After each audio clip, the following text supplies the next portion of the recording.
দিনের বেলায় যদি প্রাপ্তবয়স্ক হয় কোনো ছেলে বা মেয়ে প্রাপ্তবয়স্ক হয়, অপ্রাপ্তবয়স্ক কোনো ছেলে বা মেয়ে দিনের বেলায় যদি প্রাপ্তবয়স্ক হয়, কিংবা কোনো অমুসলিম সে দিনের বেলায় মুসলমান হয়েছে, তারা সন্ধ্যা পর্যন্ত রোজদারের মতো পানাহার থেকে বিরত থাকবে। নব মুসলিম নারী হোক চাই পুরুষ, যে কনভার্সন করে হিন্দু থেকে হোক, খ্রিস্টান থেকে হোক, ইহুদি থেকে হোক, যে কোনো গায়ের কম থেকে যদি কোনো ভাই বা বোন সে ইসলাম ধর্ম পছন্দ করে মুসলমান হয়, দিনের বেলা মুসলমান হলে সেই নারী বা পুরুষটাকে সারাদিন রোজদারের মতো ভোকা থাকতে হবে, পানাহার থেকে বিরত থাকতে হবে, কিন্তু রোজাটা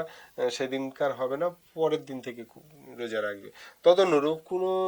পুরুষ বা নারী যদি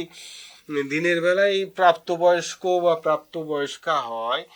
বালেগ বা বালেগা হয়, তাহলে সেদিনকে রোজাটা তার হবে না, সারাদিন এমনি শুকিয়ে থাকতে হবে। তবে হ্যাঁ, পরবর্তী দিন থেকে তারা রোজাগুলো রাখবে।